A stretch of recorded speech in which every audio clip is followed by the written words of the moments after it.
Les mecs, Maroc-Nigeria, je pense que c'est le plus gros défi, et je tiens mes mots, de Walid Regragui depuis sa prise de position en tant qu'entraîneur de l'équipe du Maroc.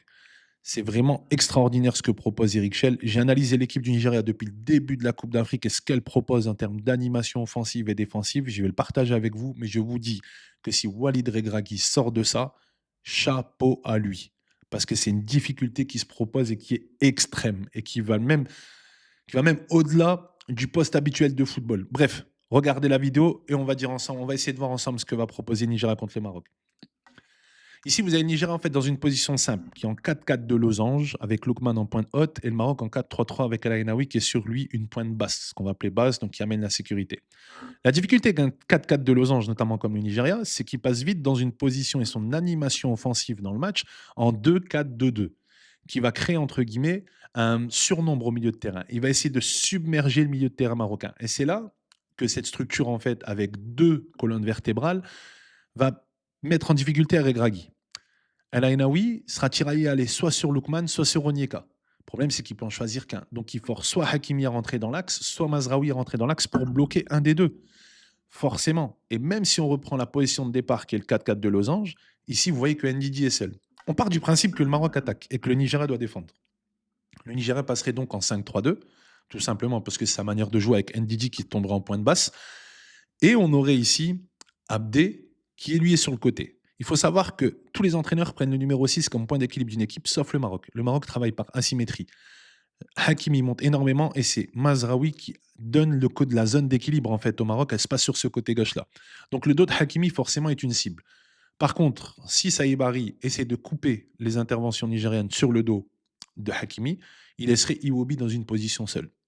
Si, dans un cas différent, tu aurais El Ainaoui qui dézonerait pour combler le départ de Hakimi, tu aurais Lookman dans une zone seule. Et dans un autre cas, où ici, par exemple, Brahim Diaz viendrait bloquer Iwobi, tu aurais la possibilité de pouvoir bloquer Lookman, tu aurais soit Massina, soit Mazraoui qui serait dans l'obligation de sortir pour bloquer ce joueur-là. On reprend notre souffle, on reprend les positions. Le milieu de terrain, c'est la guerre ultime qui va se présenter au Maroc. La capacité du Nigeria à submerger cette équipe-là, ça va être la clé de ce match-là. On part du principe que le Nigeria mène en attaque.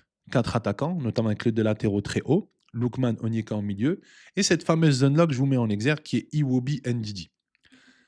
75% des buts du Nigeria partent de là.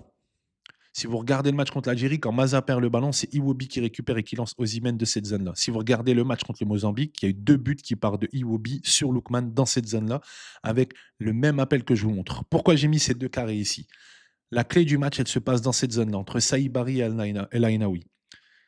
Dans le cas où Lookman monte, tu aurais El Ainaoui qui le suit sur la ligne défensive pour bloquer son appel, mais donc tu libères Ndidi, tout simplement. Donc tu aurais toujours un surplus numérique au milieu de terrain contre le Maroc. Ce qui forcerait El Kaabi soit à défendre, soit Brahim Diaz de jouer plus bas, soit Abdé de venir resserrer dans l'axe. Et c'est là que le Nigeria te force à vouloir jouer contre lui, comme lui, et c'est là que l'Algérie a fait l'erreur d'ailleurs. L'Algérie, elle est passée en 4-4 de losange alors qu'elle n'a jamais joué comme ça, juste pour faire face au Nigeria et à cette méthodologie de jeu. Ils n'ont pas trouvé les solutions. Dans le cas où Osimhen décrocherait, ben, tu aurais Onyeka qui rentre dans l'axe, notamment dans le dos sur un appel en profondeur. Et cette difficulté-là, elle est énorme. Donc, ça sera toujours Saïbari de mettre une pression sur Iwobi et ne pas le laisser jouer, tout simplement. Parce que regardez, dans un cas contraire, tu as des trous qui se créent dans le dos de Massina, avec Osaï qui peut passer dans le dos, et forcer Mazraoui à avoir un temps de retard sur son appel et avoir une ouverture qui, lui, peut l'ouvrir après en retrait sur Accor ou sur Lookman. Bref, on va reprendre les positions. On part du principe que Lookman n'a pas fait d'appel, mais que Ndidi joue un peu plus haut. Tu mettras toujours en difficulté El Ainaoui parce qu'il se retrouve dans une position d'entre-deux. Il ne sait toujours pas s'il doit suivre Lookman ou assurer l'axe avec Ndidi. Bien sûr, il suivra Lookman parce que Lookman sera le plus proche du but, mais il te pose un défi tactique, Eric Chell. Franchement, c'est extraordinaire. Le point d'intention de ce match-là, pour moi, c'est le milieu de terrain marocain qui doit être extraordinaire. À 3, en infériorité numérique, je ne sais pas comment Regragui va devoir faire parce qu'il va devoir jouer autrement, faire en sorte qu'il y a des joueurs qui ont une autre mission que celle qu'ils avaient d'habitude, que ce soit Abdé, Diaz ou El Kaabi. Enfin bref, des joueurs qui doivent faire. Il y aura un dépassement de fonction qui va être énorme pour pouvoir gagner ce match-là, chose que l'Algérie n'a pas réussi à faire. La clé du match, c'est Iwobi El Ainaoui.